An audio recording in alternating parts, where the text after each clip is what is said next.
Hello दोस्तों, Dalip Hindi short and classes में आपका हार्दिक स्वागत है। दोस्तों, आज की डिक्टेशन एक दैनिक जागरण की संपादकीय डिक्टेशन है। इस डिक्टेशन की गति 80 शब्द प्रति मिनट है। डिक्टेशन स्टार्ट करते हैं 5 सेकंड बाद।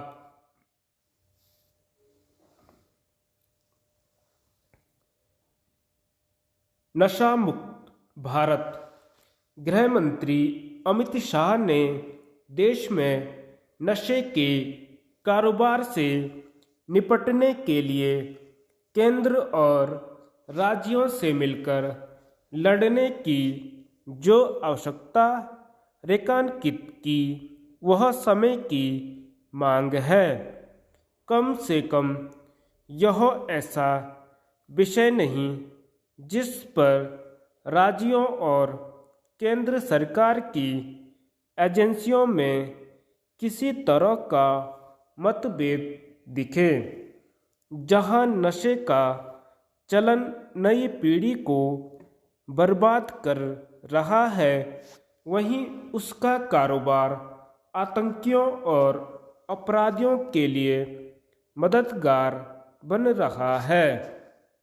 देश विरोधी तत्व आमतौर पर नशे के कारोबार में भी लिप्त रहते हैं।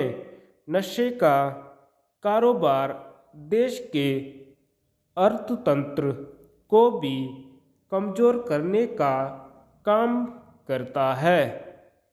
यह सही है कि हाल के समय में नशे की तस्करी को रोकने के लिए केंद्र सरकार के साथ राज्य सरकारें भी सक्रिय हुई हैं, लेकिन नशे के कारोबारियों पर अंकुश लगाना इसलिए कठिन हो रहा है क्योंकि कुछ विदेशी ताकतें भारत में मादक पदार्थ खपाने में जुट गई हैं। उनका काम इसलिए आसान हो गया है क्योंकि अफगानिस्तान में तालिबान के काबिज होने के बाद वहां अफीम की खेती बढ़ी है। इसी के साथ अफीम से बनने वाले नशीले उत्पादों को विभिन्न देशों में खपाने का सिलसिला भी तेज हुआ है। इसमें पाकिस्तान का भी हाथ है और इसी कारण गृह मंत्री ने यह कहकर उस पर निशाना साधा कि जो भारत में आतंकवाद फैलाते हैं, वही देश में नशे के कारोबार को बढ़ावा दे रहे हैं।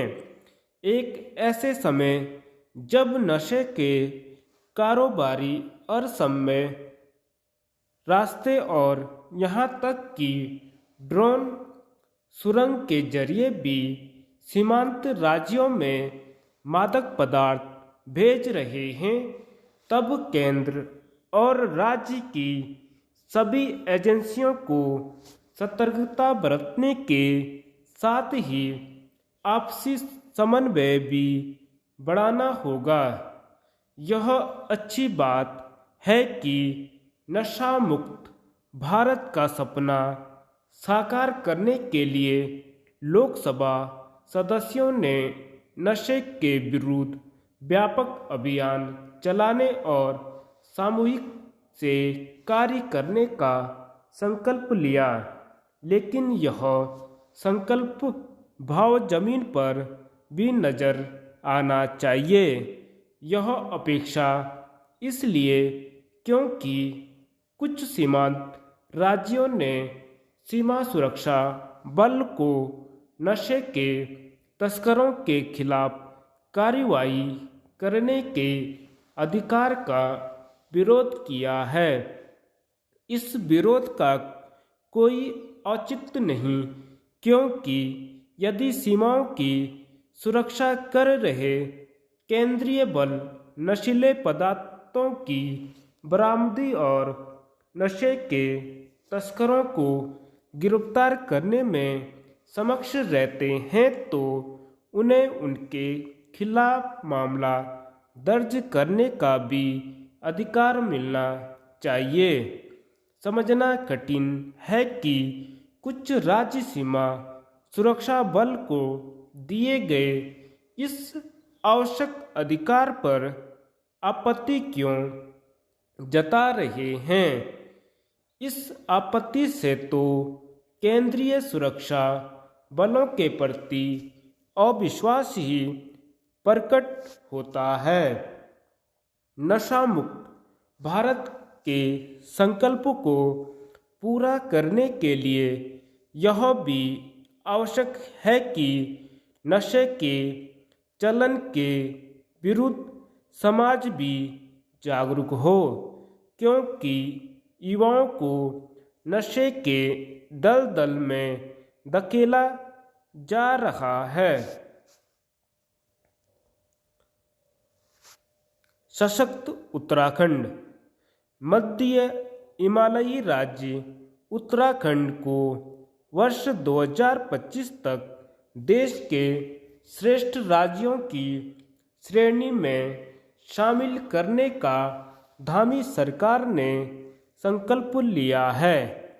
यह जरूरी भी है कि उत्तराखंड जब अपनी स्थापना के 25 वर्ष पूर्ण करेगा तब वह राष्ट्रीय पटल पर विशिष्ट छाप छोड़े।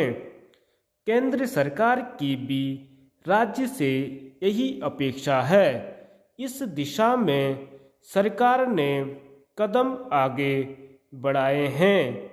राज्य कैसे चहुमुखी विकास की ओर अग्रसर हो, इसे लेकर हाल में ही पहाड़ों की रानी मसूरी में हुए चिंतन शिविर में शीर्ष अधिकारियों ने गहन मंथन किया। इसके निष्कर्षों के आधार पर सरकार ने रोड मैप तैयार कर 25 बिंदुओं को धरातल पर मूर्त रूप देने का निश्चय किया है। साथ ही इन पर कार्य योजना प्रस्तुत करने को 1 से अधिक 3 माह का समय भी नियत किया है। फिर इन्हें धरातल पर उतारा जाएगा। कैबिनेट ने इस पर सैद्धांतिक मुहर लगाई है। निश्चित रूप से राज्य को चहुमुखी विकास की ओर अग्रसर करने के लिए सरकार की यह सोच सही है, लेकिन अब असली चुनौती इन निर्णयों के क्रियान्वयन की है। इसके लिए प्रशासनिक मशीनरी को पूरी तन्मयता व सक्रियता से आगे आना होगा, तभी इस मुहिम के आशानुरूप परिणाम सामने आएंगे। यह चिंता इसलिए भी है कि राज्य में नौकरशाही का मनमाना रवैया अक्सर सुर्खियां बनता रहा है। मंत्री विधायक तक नौकरशाही के रवैये को लेकर प्रश्न उठाते आए हैं। ऐसे में यह आवश्यक है कि सशक्त उत्तराखंड के लिए अधिकारी वर्ग की जवाबदेही सुनिश्चित की जाए। कारण ये कि किसी भी योजना के क्रियान्वयन में सबसे महत्वपूर्ण जिम्मेदारी अधिकारियों की है। उन्हें इसका एहसास कराना होगा। अच्छी बात यह है कि मसूरी चिंतन शिविर में निकले मंथन की छाप हाल में संपन्न हुए IAS वीक में दिखी थी। उम्मीद की जानी चाहिए कि अधिकारी वर्ग इससे लेकर गंभीरता दिखाएगा। आखिर प्रश्न राज्य को समयबद्धता के साथ चहुमुखी विकास की ओर अग्रसर करने का है। धन्यवाद।